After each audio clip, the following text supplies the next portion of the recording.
This is Mark at Ding Dong's Garden, and we're back inside looking at the mulberry trees that we brought indoors at the end of the winter. We've done some videos on them.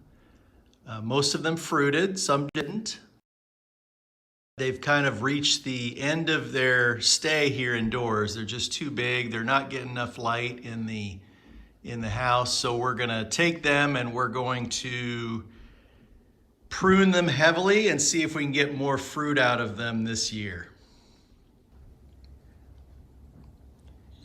And here's the mulberries that we had indoors.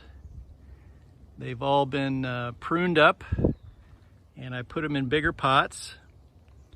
And now we're going to move them to the hoop house to get see what happens over the rest of the summer. It's about June 1st here.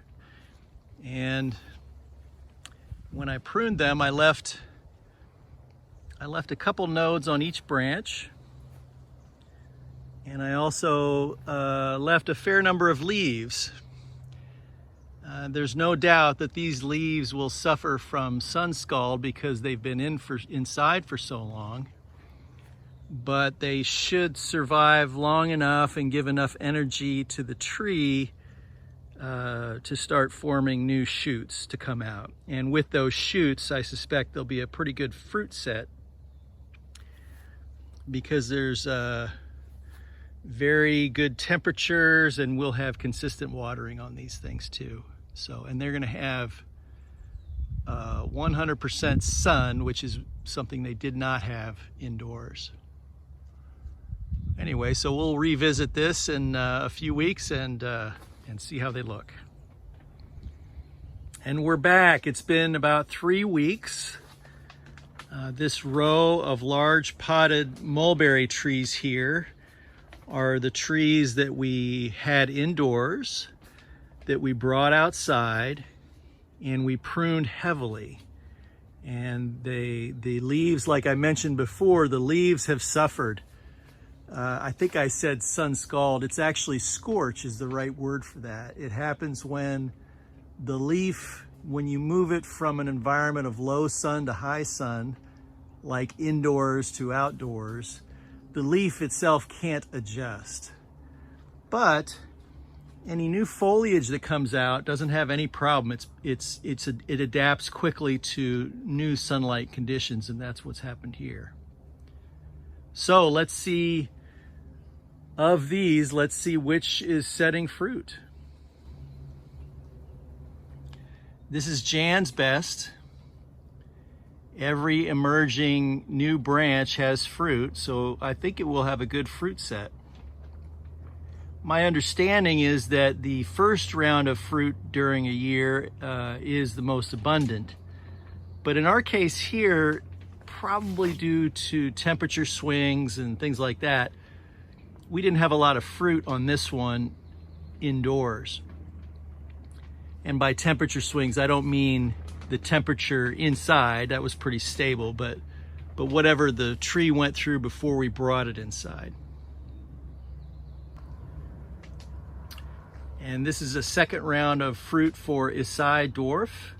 It's another everbearing tree, so we're gonna get a second round of fruit off of this. It's still very early in the season, so got several months for this to pan out. It shouldn't take that long at all. This is Lakeland mulberry, and its new branches are setting fruit.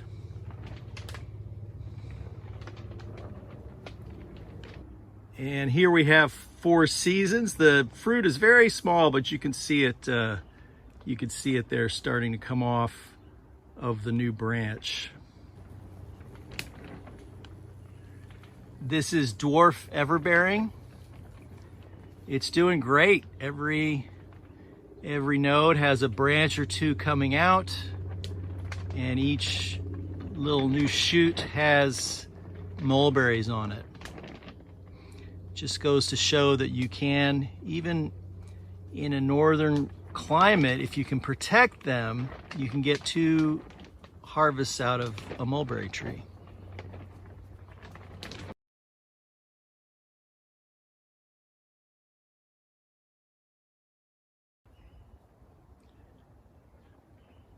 So again, just goes to show that you can prune mulberries and then they will set fruit for a second time.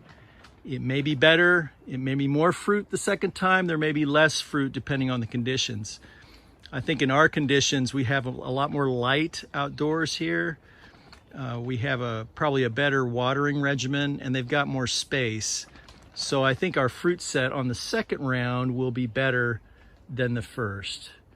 But as I said earlier, we often do hear that the second round of fruiting is not as good as the first round. So we'll see.